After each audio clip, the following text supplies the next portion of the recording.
What's up everyone, my name is Fayed, you guys already know that, and today we're going to do something somewhat different on the vlog.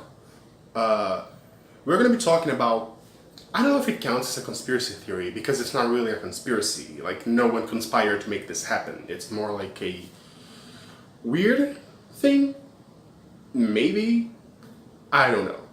But we're going to be talking about the color theory, which is something I'm calling the color theory. I have no idea if other people came up with it as well, but I came up with it a few years ago. So let's talk about that. To understand that, we're going to have to rewind a little bit. I'm assuming you all are familiar with the brain in the vat theory. It's a philosophical thing that says, that everything we experience, like in the world, everything we see, we hear, we taste, we feel, we smell, everything that we use to perceive the world around us is filtered through our brains. Therefore, we only know our own perspective. We know that we are real, but how can we know that everything else is real? Because you could technically, hypothetically, achieve the same result by stimulating a brain with electrodes in a vat. So, if you can prove 100% for sure that you are not a brain in a vat and that everything is real, then how do you know that everything is real and that you're not a brain in a vat? That is the theory, and it's kind of dumb, really, now that I think about it, because it made perfect sense to me back before I got sober. But now it's absurd because, okay, assuming worst case scenario, the brain in the vat is a thing. There still needs to be a vat, there still needs to be a lab, there still needs to be a scientist, there still needs to be electrodes.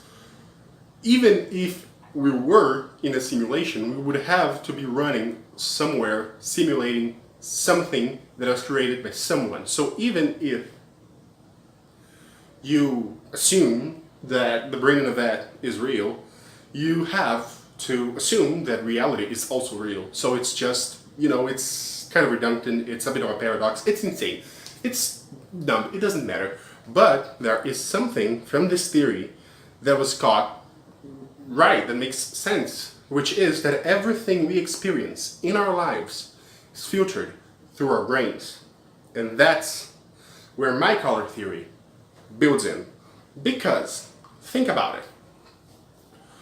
You know what everything is and how everything looks, right? You know for sure. And I mean, that is the case for some things which are universal to all of us, like measure units, standardized measure units, and the state of things. I mean, a meter is a meter no matter who you are, and water is a liquid no matter who you are. No one's like touching water and not their hands not going through the water. No one's touching water like it's solid. So, the state of things, the size of things, that's true no matter what. But think about more subtle details. Think about the color red. That's the color that got me, thinking. Think about the color red. Here's the thing, you guys probably already know. I mean, oh my god, I'm talking like I'm talking to a class of first graders. Everyone knows that there is a thing called color blindness, which is when you don't see certain colors. They look differently to you, right? They look like other colors. And then it got me thinking. We know other colors, certain colors, look different to people with color blindness because we assume they look the same for everyone else. But how can we know that? I'm serious. How do you know that the red you see is the same red that I see and the same red that Meryl Streep sees? You can't know that. You're not seeing the world through their eyes or my eyes or her eyes or anyone else's eyes. You're seeing through your own eyes. Everything that you see is filtered through your brain. And you may say, well, yes, but you can describe the color red. Can you accurately describe the color red? Well, yes, it's the color of strawberries, it's the color of apples, it's the color of cherries, it's the color of blood. Brilliant! You know exactly what all of those things look like to you. Not to me, not to Meryl Streep. I mean, the shape of an apple remains the same, the state of the blood as a liquid remains the same. The size of a strawberry remains the same. But what about the color? We don't know if it's the same color that I see, that you see. All we know is that we both call it red. And that's the thing. Our whole lives, people are pointing at the color red and saying, this is red. But we don't know if we're seeing the same thing. As far as you know, what you see as red might be what I see as green. But I've spent my whole life calling that red, and you spend your whole life calling that red. And I spend my whole life calling what I see as green, calling green what I see as red, and what you see as red, I've been calling green my whole life. Because people, you know what I'm trying to get? You can't really describe a color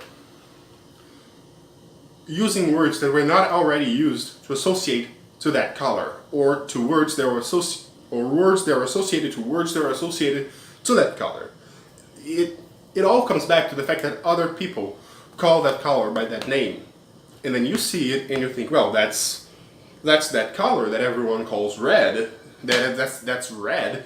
That is red the way you see it. You don't know how I see it. I don't know how you see it. We just can't know, and we can never know, because even when we try to describe the color, we're going to be using words and comparisons that we've been taught by people who looked at that color and said this is red, and then looked at a strawberry and said this is also red.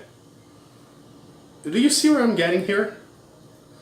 Colors are amazing, but we can never know if they look the same for other people, as far as I know. I mean, if science has been able to prove exactly what color looks like, then I'm screwed. And this video is nothing. But the point is, this theory, I came up with it in high school. Not the first time I went to high school, the second time I went to high school, back when I was sober. So, it makes sense. The theory makes sense. I wasn't, under the influence of anything when I came up with it. But that's it. You can never know for sure what colors look like for other people. I mean, you know what the absence of color looks like. It's transparent. It's water, clear water. Everyone talks about how clear water is see-through. That's obvious. It's see-through for everyone. But you don't know what red looks like. You don't know what green looks like. You don't know what white looks like, or what black looks like, or what orange looks like for other people. You can't know, because you're not seeing through their eyes. You're seeing through your eye. So that information is being filtered by your brain. That's fascinating to me. That actually kept me up at night for a few days, months. Not consecutively, just like if you add up the days that you've been up thinking about it, it adds up to months. But, that's a whole thing. So, that's it. Thank you guys so much for watching this video. If you like it, make sure to give it a thumbs up and leave a comment in the comment section down below. I am fucking sweating because I had to close all the windows because people were being loud outdoors. So, but that's that. I'm probably gonna go take a shower now, and I will see you next time.